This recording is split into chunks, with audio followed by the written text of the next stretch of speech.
Yeah, so I should say that this talk, my coworkers Carolyn Parchetta and my boss Tina Neal put together much of this talk, and I modified it for this presentation, but they did a lot of the work on the talk. And I'll be talking about all the events that happened this past summer, and these were historic events on Kilauea. Probably, this is one of the biggest events on Kilauea in the past 200 years. So, Kilauea is obviously known for its frequent activity, but this event was really historic. And so this is the Big Island, island of Hawaii, and Kilauea comprises the southeast portion of the island here. This is Kilauea, and then the remainder here is Mauna Loa, Huala, Mauna Kea, and Kohala. But Kilauea is here in the southeast corner, and so the events that happened on Kilauea this past summer actually occurred at 3 different locations.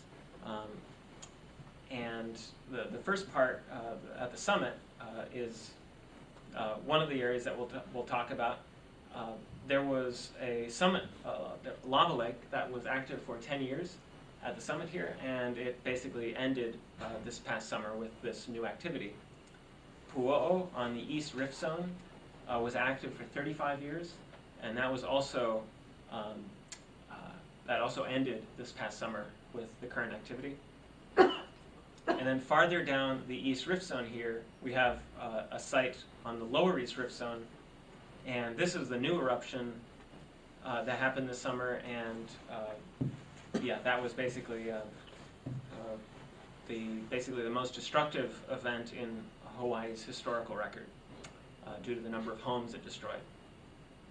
So yeah, I'll basically be talking about these 3 events, and really the first part of the talk is focusing on the lower East Rift Zone eruption and the impacts that it had on the residential areas there. But then we'll end with talking about the summit eruption and the caldera collapse that happened there. But briefly, we'll talk about how this ended here at Pu'o'o. So, what was the buildup to this activity? Why did it happen in the first place? And it really goes back to about March of last year. So just a few months before the activity started, or a couple months before the activity started, we could see that there was inflation at the summit and also at the East Rift Zone. And this is showing the crater at Pu'o'o, which is the eruption site for the past 35 years. And what you can see is basically, this is a thermal image showing the crater and spanning 4 days. And basically, it's showing inflation, endogenous inflation of the crater floor of maybe 10 meters or so, really reflecting just the pressure buildup in the magmatic system below the crater floor here. And that was also shown by inflation. This is basically GPS position over basically a couple months, and you see this kind of increasing rate of inflation into the end of April. That inflation was also occurring at the summit because the summit is hydraulically connected to Pu'o'o on the East Rift Zone. What that resulted in is the lava lake here, which is normally a little bit below this rim. The inflation was causing the lava lake to rise and spill out onto the crater floor here. So yeah, basically the lava lake level is kind of like a barometer or piezometer of the pressure in the summit magma chamber. And the fact that it was rising and spilling out meant that it was, there was an unusual amount of inflation at the summit. So the lake itself is basically here. And this is these are overflows spilling out. So we saw these indications that the system was pressurizing. We had seen similar this pattern before a few times over the past 5 years. So we knew that there was a higher likelihood of a new vent opening up in the coming weeks or months. But of course, we couldn't tell exactly when or where that vent would occur. So really the first change on the surface was a collapse at Pu'o'o here on the East Rift Zone. So here's the summit caldera here, and this is just showing a cartoon cross-section showing the connection from the summit to Pu'u'o along this, this conduit. And basically, Pu'u'o collapsed on April 30th, and it basically collapsed because magma was intruded into the East Rift Zone out towards the lower East Rift Zone here. And the drainage and depressurization at Pu'u'o due to that intrusion also caused depressurization back at the summit. And the lava lake that had been at the rim here drained very rapidly, just over the course of several days. So that collapse that happened on April 30th was very abrupt. It happened over the course of hours. And it also caused a small intrusion here on the west side of the cone. But most of the intrusion went to the east, underground obviously, towards, and over the course of 3 days, it migrated slowly into the lower East Rift Zone, and we could track the earthquakes and the migration of that intrusion. This is a view looking in Pu'u'o here. Normally, the crater floor is up at the top here. Actually, that thermal image showing you the inflation was basically showing the crater floor here, right at the level here. The crater floor dropped 330 meters over the course of several hours. Again, it was a very abrupt draining as magma was intruded into the East Rift Zone. So yeah, so what we just looked at was Pu'u'o here. And on April 30th, the crater here collapsed because magma was intruded eastward into the lower East Rift Zone. So between April 30th and May 3rd, we were watching earthquakes migrate eastward into this area, and we were then producing hazard reports and hazard alerts, telling civil defense and the public that, yeah, there's an intrusion going on and there's a possibility of an eruption.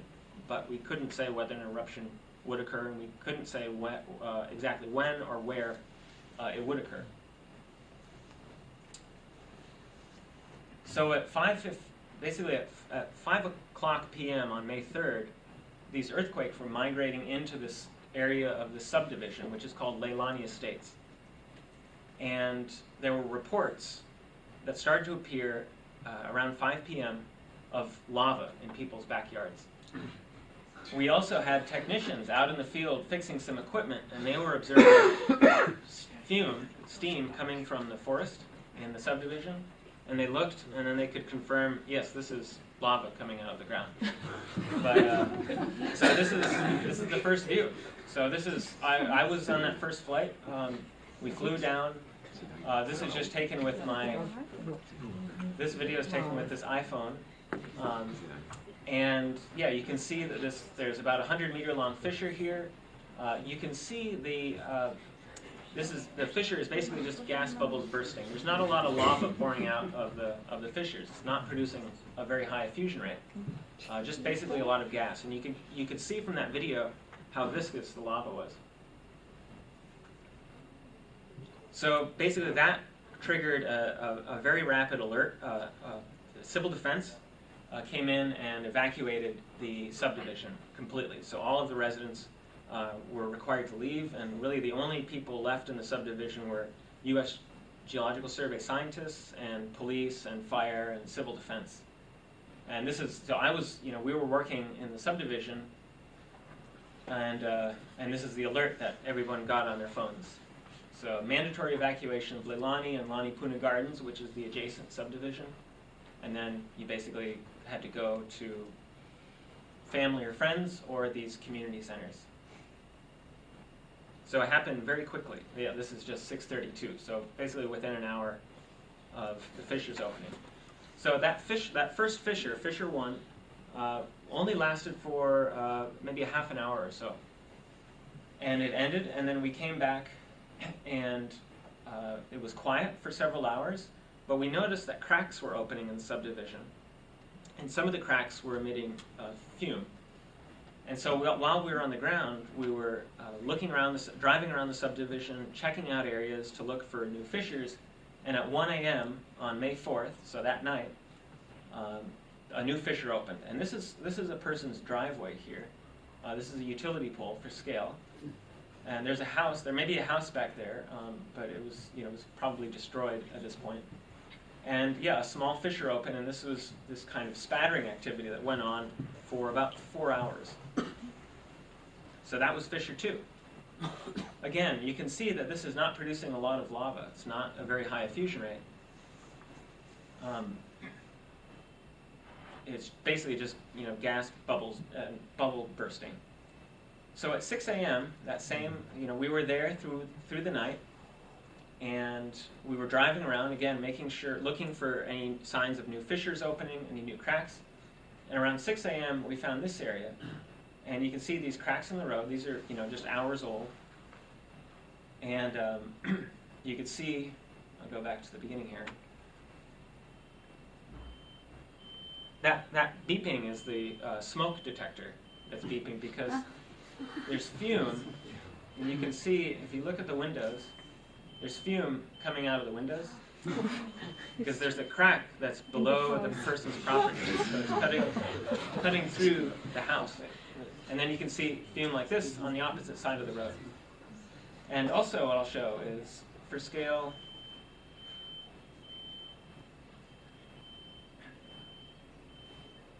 yeah, and you can see how the subdivision is basically deserted at this point. Everyone's been evacuated. But for scale, keep your eye on this utility pole here. And then these cracks here. So we watched these cracks here because it seemed like the fume was increasing. And so we were watching this area to look for any changes and to see whether a fissure might open.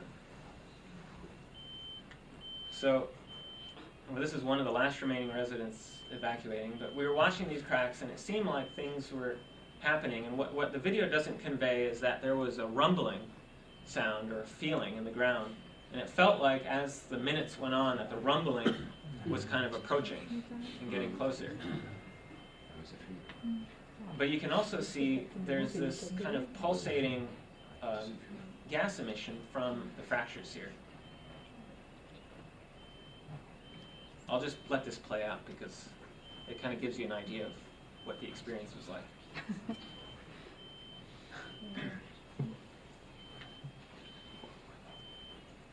What? So what do you do there? You just stay and wait sometimes? Yeah, we were giving updates. You were like writing down? Yeah, we were texting basically back. We were texting back to the university, back to HVO, with the location, and then reporting increasing steam, and we had a sense, just in large part from the rumbling that was happening and the increased gas emission, that this could be a fissure about to open. So, and then that information was relayed to civil defense. So this was, we were basically trying to record things and document things at the same time, sending text updates back to the observatory. And what's the content of the gas? There was obviously high SO2 because it was kind of burning our eyes, and we had gas masks, but it was still really uncomfortable. So just within minutes after this, the area, the fume increased to the point that it was like a whiteout, so we couldn't really see. So we stepped back. There's that utility pole. We had been looking here. We were probably standing right here, looking at the crack. You can see more fumes coming out to the point that you couldn't really see where you were. So we were stepping back. And then actually that high frequency beeping is our SO2 badge. That's alarming because of the high SO2 concentrations. So yeah, at this point our eyes are burning and we don't have any good view of where we are, so we're kind of stepping back. And then basically just within a couple minutes, that's the utility pole, and this is that crack that had the pulsating fume. And yeah, spattering started to come out, and then it basically created a fissure. And you can see some of the spattering. This is obviously well above the height of the utility pole.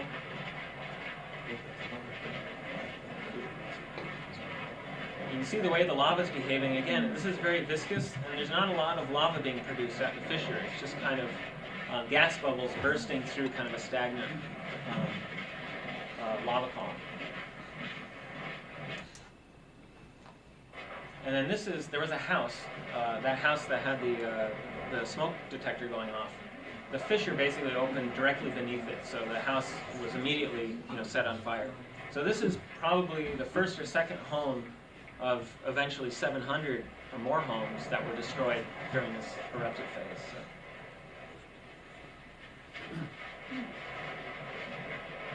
Yeah, and there was probably spattering going on, right in the house. So it went up very quickly. So that was basically the opening day of the eruption. Started on around 5 p.m. on May 3rd, and by midday the next day, or the afternoon of May 4th, there were 3 fissures. So this is the subdivision. This is the main highway. These are more subdivisions out here. This is Kapoho. But basically, Leilani Estates had fissures opening up in the eastern side of the subdivision. One was that fissure that we showed from the helicopter. 2 was that fissure that we showed at night in the person's driveway. And then 3 was the fissure that we just saw open with the fuming kind of accelerating. So I had been up for, 40 hours at this point, so I had to go home and get some sleep and file reports. But then my coworkers, filled the next shift on May 5th.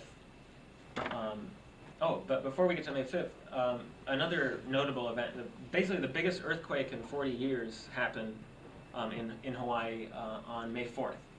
And it was occurring on the south flank. It was probably triggered by that intrusion of magma that went through the East Rift Zone. It probably put stress on the south flank and triggered an earthquake. It was magnitude 6.9. It didn't have any immediate effect on the eruption. It only had a small effect on the lava lake that was draining at this point. It caused the lake to slosh a little bit. But yeah, obviously the relatively minor damage from the earthquake itself, obviously overshadowed by the ongoing destruction that was starting in Leilani Estate subdivision. So by May 5th, just a day later, we had 8 fissures open. And again, they were in the eastern side of the subdivision. They were opening up kind of erratically. They would last for maybe hours at a time and then shut down. None of them were producing very much lava. It was mostly that spattering activity that you saw. So this is May 5th. I was back on shift, and you see this is Fissure 7. It's cutting across Leilani Avenue here. A small flow is being produced. You can see it's and utility pole on fire and utility wires. This was an additional hazard of the eruption, is that utility wires were falling as we were walking around, and utility poles were also falling over. So this is kind of a secondary hazard that you don't necessarily think about, and it was harder to predict than in many ways than the lava. That flow from Fissure 7 pushed north a few hundred meters, and this is the flow moving through a person's garage or a carport. Now, did you hear? You just heard that kind of jetting sound? That was another hazard of working in the area. That was someone's, there was a barbecue grill here. So there was a propane tank. And so many of these houses are on propane, and so working around these, a flow would get into a propane tank and it would explode or vent really violently, and so that was something that you had to, if you saw a house that was getting consumed and there was you knew there were propane tanks, then you really had to keep your distance.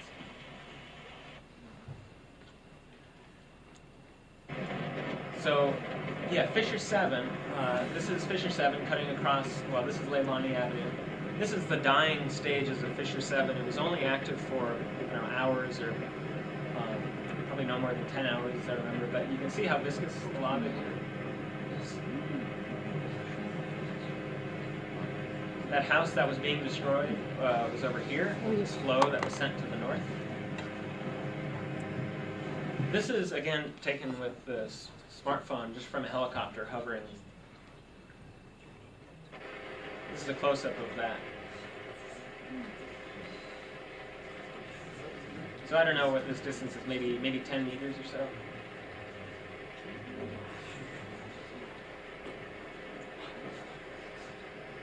Yeah, so it really gives you a sense of kind of the viscous nature of this early lava. Okay, so we get to additional fissures opened, actually up to 12 fissures out crossing the subdivision here on a southwest-northeast trend. This flow was the largest at this point. And beginning on May 9th, we actually had a pause. The fissures stopped erupting, and there were no signs of any active lava on the surface. But we knew that the eruption was not over for two reasons. Number one, we saw areas of cracks, steaming cracks, open in this area here to the west. And unfortunately, this is the main highway you can see here. So these cracks cross the highway. Some of the cracks actually cut the highway, and they had to close the highway for, I don't know how long it was. I think it was several weeks. And we also, at the same time, as these cracks were opening on the west side of the fissure system, we were also feeling and detecting many earthquake clusters in this area to the northeast. So we thought that there was a possibility that new fissures could open up on the northeast given the amount of seismicity. I remember talking to a resident who hadn't evacuated. They were still here, and I was standing on our porch talking to her, and in this course of maybe 20 minutes, there were three, you could feel, there were 3 felt earthquakes just in 20 minutes. People were really on edge because there was almost constant seismicity. People couldn't sleep because their houses were basically shaking almost nonstop. Matt, were these people happy to be living in a rift zone before the eruption? So, yeah, I mean, I think it varies as to how much people were really aware of the risk. It was public information, of course, that the Leilani Estates is basically in the highest lava flow hazard zone. Yeah, so basically the rift zone is basically hazard zone 1, which is the highest hazard zone in Hawaii. And Leilani Estates, you can see, is, well, these cones mark the rift zone. It's obviously right on the rift zone. Yeah, it's tough because Hawaii is not a cheap place to live, and so some of these subdivisions in Lower Puna were some of the more affordable places to buy a home and whatnot. So yeah, there was actually in the past 10 years or so, there's been a really big increase in this is the fastest growing district, I think, in all of the state of Hawaii, in large part because of the affordability. So yeah, so we saw these earthquakes in the northeast end of the fissure system, and we thought that there could be fissures opening up, and there were also cracks in the highway here that opened. And then, yeah, lo and behold, there were fissures that opened. And what I'm showing here is basically a thermal map that we used. We would fly in a helicopter around the fissure system and collect a bunch of overlapping thermal images from a handheld thermal camera, and we'd stitch them together with structure for motion software. So we were able to map out. The black area is just the coverage of the images, in which black is cold, white is hot.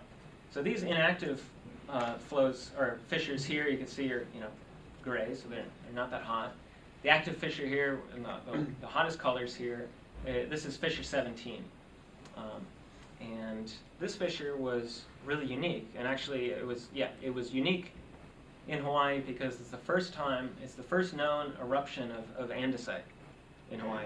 You think of Hawaiian volcanoes as entirely basaltic. This flow, unlike the others, was andesite.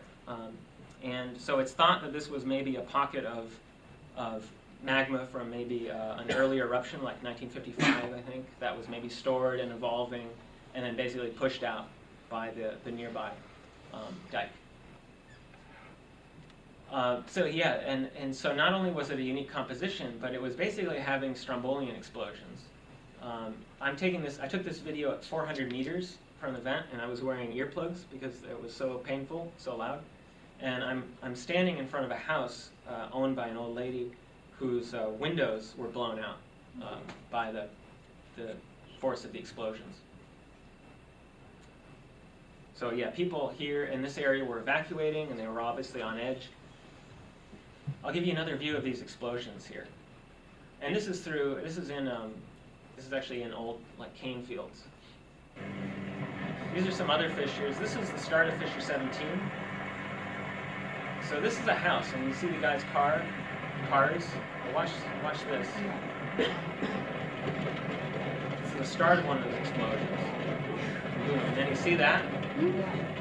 So these bombs were landing all over this yard, and the gentleman who was still at the property for some reason, but unfortunately one of his friends who was there had his leg almost severed from one of the bombs hitting him. So there was that explosive activity at the west end off the screen, and then it was just kind of low-level fountaining that was feeding a slow-moving andesite flow here. This was active for about a week.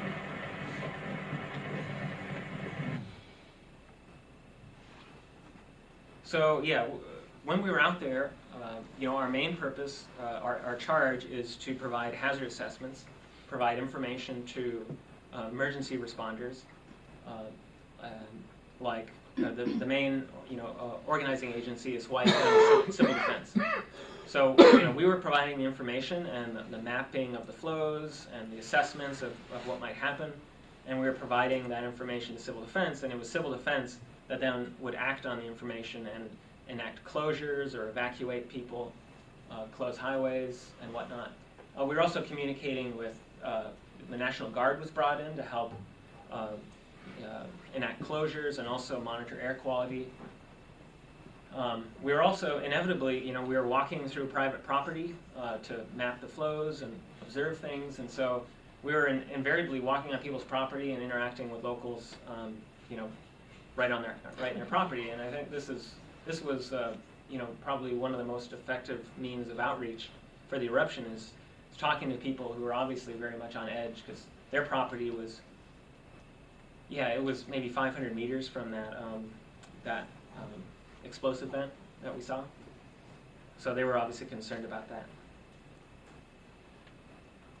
And so by the 18th of May, so at this point, it had been going on for about 2 weeks. Most of these fissures were pretty small. They weren't producing large areas of lava. Fissure 17, that andesite flow, was the longest at this point, maybe a few kilometers long, but pretty slow moving. And obviously very viscous, being andesite.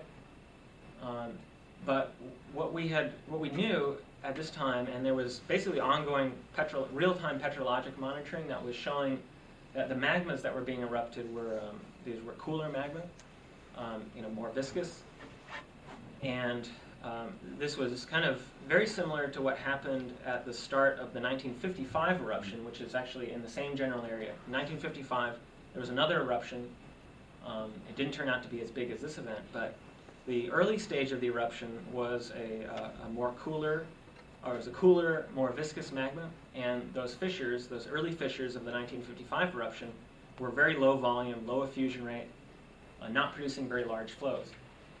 But eventually, as that cooler magma was flushed through the system, there was hotter magma that started to arrive, and that was associated with much higher effusion rates, much larger flows, because it's more fluid magma.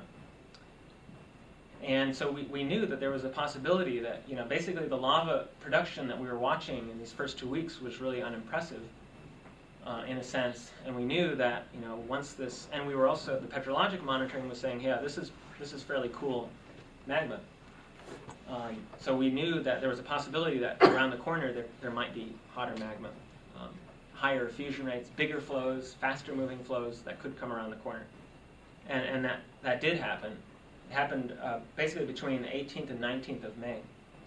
And so these are these previous flows, and then this is basically the arrival of the fresh, hot magma. And you can totally just see visually how much more fluid these new flows are. And you can see they're developing really nice channels here. These were fast moving. They had traveled this distance in basically less than a day. And so that totally changed the kind of the pace of the hazard assessment and the response.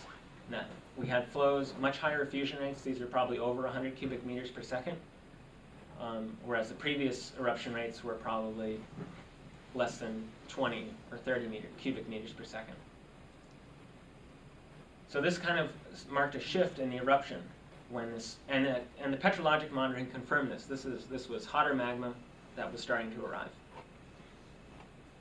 Yeah, just visually, the fountaining was more robust, kind of more consistent, and the flows were, much faster moving, moving hundreds of meters an hour.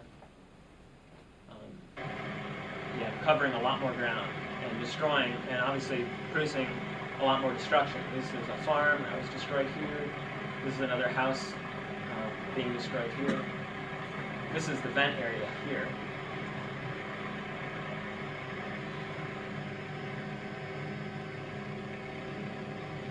So this flow had just basically started erupting hours earlier, and it crossed.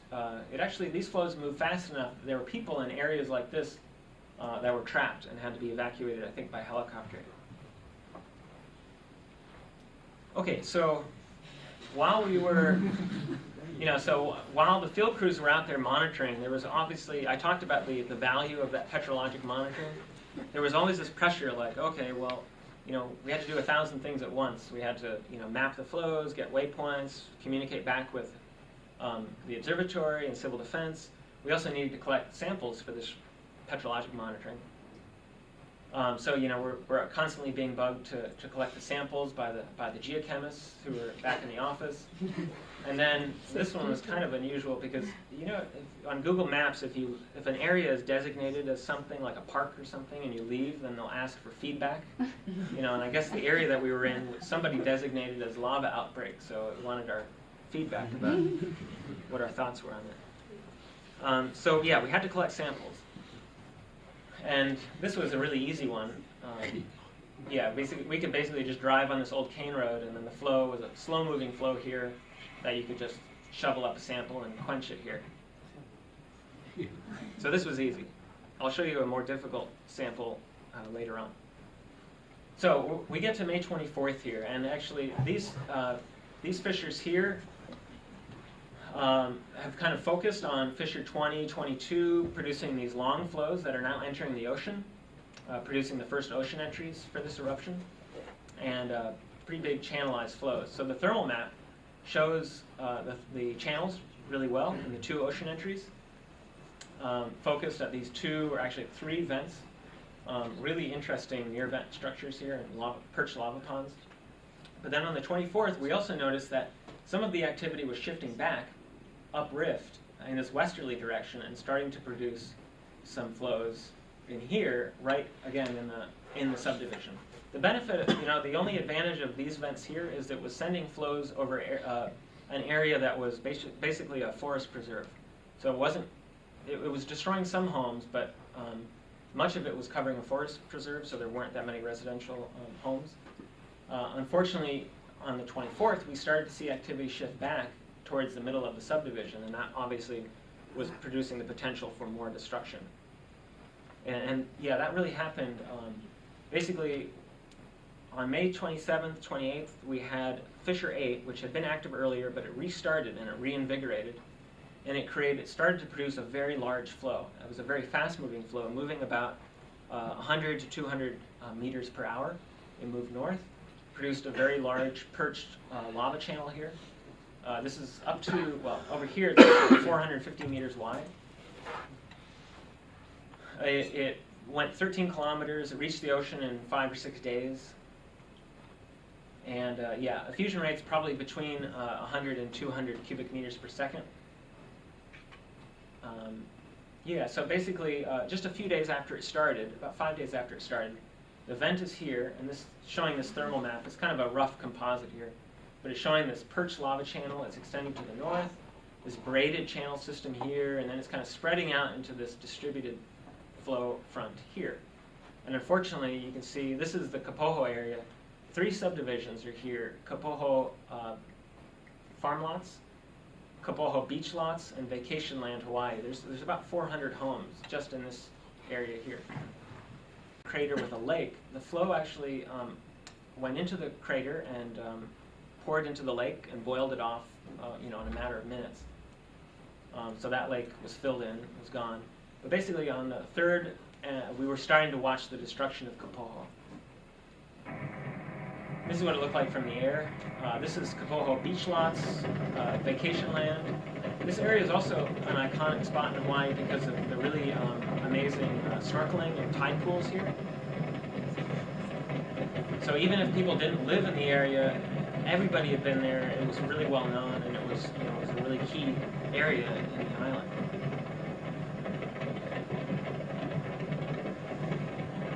This area is pretty flat, so this flow came down pretty narrow on some steeper slopes, and once it reached these flats, it just kind of spread out. And that obviously enhanced the destruction. One day later, here, I'll go back. Okay, you see there's this bay here? Yeah, it was fantastic. So there's a bay, and there's subdivisions here on the right and the left. Okay, actually 2 days, or 3 days. The bay was here. The subdivision vacation land was here. The bay is filled in, now it's a promontory, and then most of beach lots is destroyed at this point. The lake was in this crater here. The vent, you can see right, it's fountaining over there.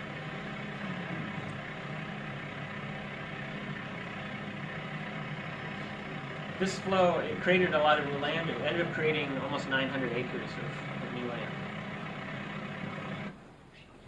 So this is a more difficult sample. Again, we had to continue to collect these samples.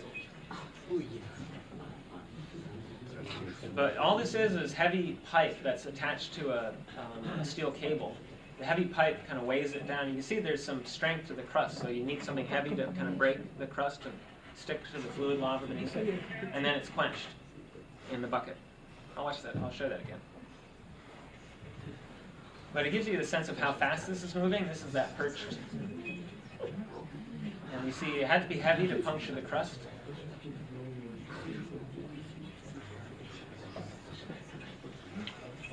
And you couldn't be picky with problems of contamination. No, yeah, we couldn't. Yeah. So you can see like bits of the levee or maybe sticking to that, but we would try to pick that off and get the fresh stuff. But yeah, invariably there might be a little bit of contamination.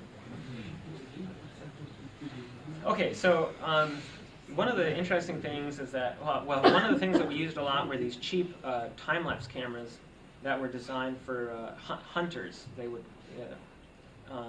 actually the ones we bought I think were from Germany. You would attach them to a tree to monitor a site to see how many deer walk through, and they're very cheap, but very effective time-lapse systems. And they only cost about $50, so US dollars. So if lava destroys them, it's not the end of the world.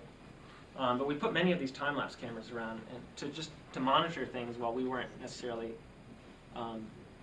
in the office or in the field. And this one shows, okay, it's on a loop, but what you'll see is a surge come through the channel here, and then you'll see the levee, which you might think was a solidified body, actually inflate. And this is just showing that the interior of those levees is not solid, it's very fluid or mushy probably, and it's hydraulically connected to the lava in the channel. So the lava in the channel fills up, and you kind of intrude lava into the levee and it inflates. And then you see actually it culminates in the breakouts of what we were calling seeps. Lava just kind of oozes through the side of the levee. I'll show that again. See the surge come through, and then the levee inflate, and then the breakouts happen. So, yeah, so basically that Fissure 8 vent that was producing that huge channel going into the ocean, Fissure 8 is here. The channel went like this, and actually this area, like I said, was very flat, so the lava just over days, weeks, 2 months, it just filled in and slowly widened, created a very broad ocean entry, created almost 900 acres of new land along the coastline. This is the pre-eruption coastline. Covered 3 subdivisions here and a school and another recreation park. Almost destroyed a second recreation park here. Flow had covered most of the eastern part of Leilani Estate subdivision, and then there's a small subdivision here which is Lani Puna Gardens. Almost all of that was destroyed. Right in the middle is actually a geothermal plant. And that was only sustained minor damage, but we had a lot of attention paid to that because of hazards associated with the geothermal plant and the concern about possible explosions of some of the materials there. But luckily, nothing catastrophic happened. And they're actually now they're rebuilding a road across the flow to re-access the geothermal plant to begin turning it back on. That geothermal plant supplied something like a quarter of the island's power, but obviously had to go offline once the flows were approaching. Anyway, this eruption, a lot of lava was coming out, very high effusion rates, 100 to 200 cubic meters per second. That carried a lot of gas with it, so the SO2 emission rates, actually this is probably an underestimate. They think that it's probably now over 100,000 tons per day of SO2 from the Lower East Rift Zone. Okay, so I talked about, there's Kilauea. I talked about the Lower East Rift Zone eruption and the flow that basically covers this area. We talked about Pu'o collapsing. That was really the start of the whole sequence of events. And now let's look at the summit and what was happening. And to make a long story short, so much magma was drained from the summit magma chamber to feed the Lower East Rift Zone eruption that it triggered caldera collapse at the summit. Okay, so basically within a day or 2 days of Pu'o, the intrusion happening at Pu'o, the system depressurized and the lake started draining, and it drained, in the end it drained 350 meters over the course of about, from the 2nd to the 9th, so about a week. This is when the lake, this is actually on May 7th, so 5 days after the start of the draining, the lake had dropped. Here, I'll show it again, because the lake had been, before this thing happened, the lake was all the way up at the rim there. This is about probably 80 meters across here. Okay, as the lake drained, it started, the crater that it had been filling started to collapse, and that triggered some explosive activity up to almost 10 kilometers. This was kind of episodic and associated with large collapses of the crater walls. As this was happening, we basically had to evacuate our offices up at the summit. This is basically taken from right outside my office window.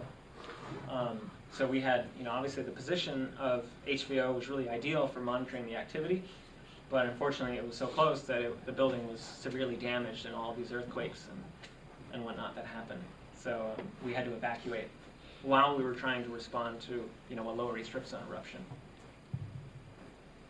So yeah, this is maybe hard to give you a sense, but there had been a flat bottom crater here, Halemaumau crater. This is mostly collapsed. There's a parking lot there, and eventually this whole area was consumed in the collapse. So what happened through June and July was really interesting because the caldera collapse was not instantaneous. It was not, did not occur in one major event. It occurred in dozens of incremental events that were spaced about a day apart.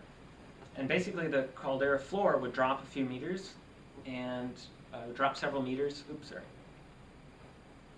And that was associated with a magnitude 5.3 earthquake. This was happening almost every day. And like I say 5.3 because it was either 5.2, 5.3, 5.4, 5.1, but it was basically all the events, these dozens of events, were very consistent in scale of about 5.3. This is showing tilt at the summit, and each of these offsets is basically a collapse event. And this is seismicity, kind of showing there was seismicity in the intercollapse period, and then once the collapse happened, it would be quiet, but then the earthquakes would start up again. So I live just a few miles from here, and there was nearly constant earthquake activity, and it wasn't, there's very frequent earthquake activity in Kilauea. Much of them have this kind of impulsive start. But many of these earthquakes were just kind of like, you felt like your house was on a dock, on the ocean. It was just kind of swaying, moving around. And some people were reporting motion sickness just because the ground was just kind of constantly moving. So, but yeah, I was woken up, almost every night I was woken up by earthquakes.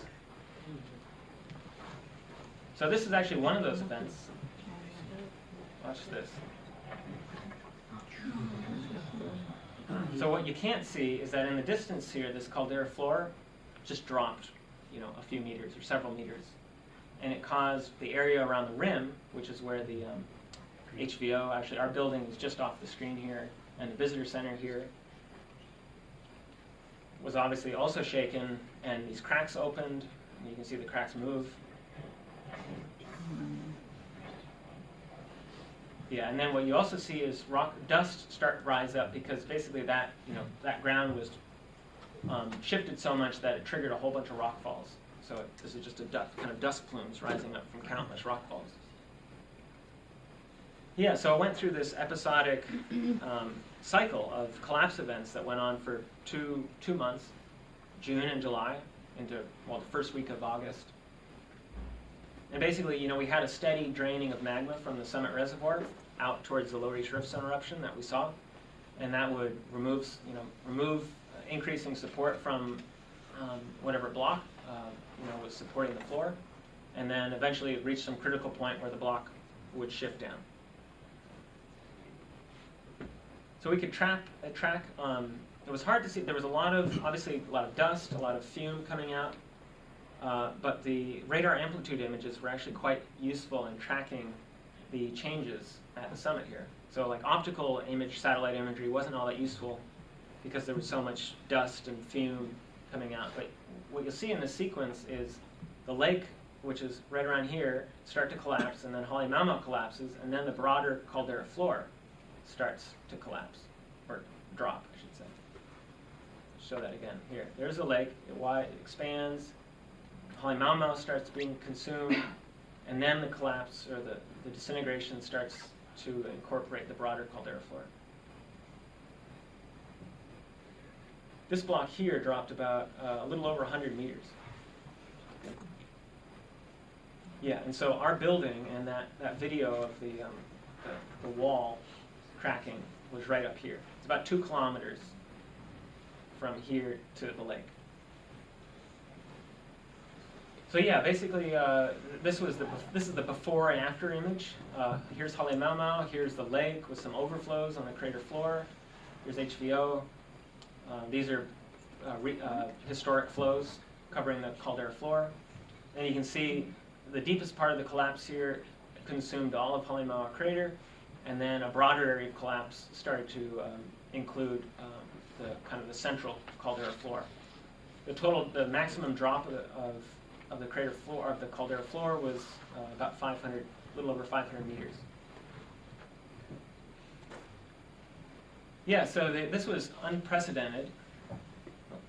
This was unprecedented in the past 200 years of written historical records at Kilauea. At the summit, it was the largest. There have been a handful of other collapses of the caldera floor due to eruptions on the rift zones. This was by far, I shouldn't say by far, this was the largest. There were a handful in the 1800s, and that were quite large, and this was even larger than the largest of those. There were 62 collapse events. Like I said, the collapse was not a single instantaneous event. It was incremental over the course of 2+ months. 62 of these events, and they were each associated with a magnitude 5 or so earthquake. The Lower East Rift Zone is the most voluminous Lower East Rift Zone eruption in over 200 years. It's the highest sustained lava discharge rate from Kilauea. These are fusion rates of over 100 cubic meters per second that were sustained for 2 months. And also, these are going to end up being the highest SO2 emission rates measured at Kilauea. And then we also, in the middle of this, we had the largest earthquake in over 40 years. And the Lower East Rift Zone eruption also, unfortunately, has the designation as the most destructive earthquake in the historic record in Hawaii. Over 700 homes were destroyed, and thousands of people were displaced. Many people, even if their homes weren't destroyed, many people had their homes surrounded by lava, so it was for months, even till today, they haven't really been able to return to their homes. So you can imagine that's a problem for getting insurance compensation because your house is intact. You just can't use it. So that's kind of a gray area, obviously. Yeah, obviously, all that SO2 emission there was poor air quality, and just the whole part of the island was just faced with a lot of uncertainty, loss, and anxiety. And even if your home wasn't destroyed, people were displaced. People didn't know if fissures would open up and new flows would open and eventually threaten their homes. This is a home that wasn't destroyed. Well, it was later destroyed by lava, but at this point it hadn't been. You can see the scale of some of the ground cracking in the subdivision. And then there was the loss of the PGV, the Puna geothermal plant, and it accounted for something like 22% of the electricity on Hawaii Island, and then 58 or 93 kilometers of roads covered by lava. A lot of infrastructure was damaged. This is in the national park at the summit, and obviously this road is destroyed. And then this is a boat ramp.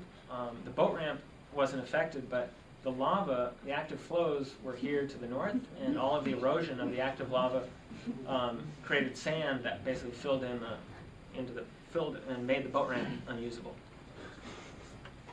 And then the park, which is a major tourist draw. Obviously, the economy in Hawaii is largely dependent upon tourism, particularly the Big Island, and the park was closed. That's one of the main draws for tourism on the island, and that was closed for months. So Volcano Village, which is where I live, just outside of the park, it was kind of like a ghost town for months. And obviously, lots of people's livelihoods are tied to vacation rentals and bed and breakfast and whatnot in that area. So that was hit. And then we obviously, we had hazard information and assessments that we fed directly to Civil Defense, and they would act on that, and also the National Park Service. They're the emergency managers. And then we also obviously talked directly to the public, like in their yards, when we're walking through doing our monitoring, or we posted a lot of videos, and obviously, I think USGS has been kind of slow to take advantage of this, but I think this event was good for getting some more people at USGS energized about using social media more, and I think that was a big hit. Also, community meetings. And I'll just end with that. So, thank you.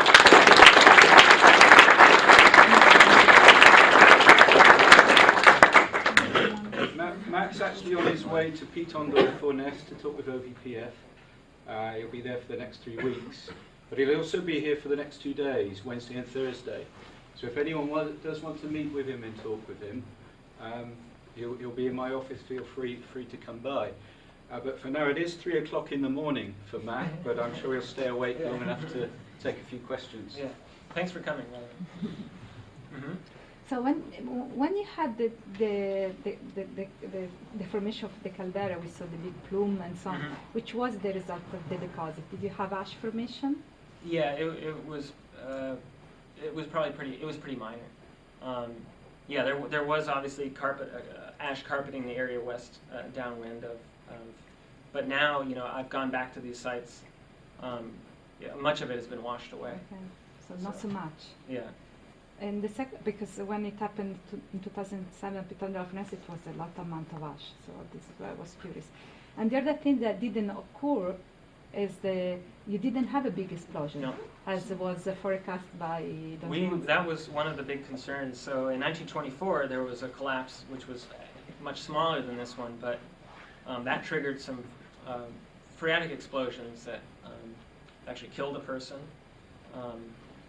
But yeah, the concern was that, and actually that collapse at Halemaumau in 1924 was triggered by an intrusion in the same general area around Kapoho. So again, you're kind of deep. You have an intrusion or eruption on the lower East Rift Zone. It causes the summit magma chamber to drain, causes the lake to drain, and then that removes support from the crater. It starts collapsing. And it was thought that the model was that allowed groundwater to infiltrate the system as the crater disintegrated, triggering these phreatic explosions. So we were definitely aware of that possibility, and we were tracking. That's why we were tracking the lava level. Yes. To see, because the idea in 1924 is that that we know that the lava, the water table is at some level, and the question was when the lava column would drop below that. So we were kind of monitoring that. In the end, there weren't large explosions like in 1924. It's not clear why. But in 1924, it was thought to be triggered by this groundwater infiltration. With these, there were some explosions in May, mid-May of this year, as the lake drained. There was continued outgassing of magmatic gas. So it's kind of called into question whether those, at least the explosions in this past may not have been related to any kind of groundwater infiltration. So it might call into question the 1924 idea of what triggered the phreatic, or so-called phreatic explosions. Yeah. Is the composition of the fissure 8, the big new low viscosity lava flow, same as the lava from the Alimaumau lava lake?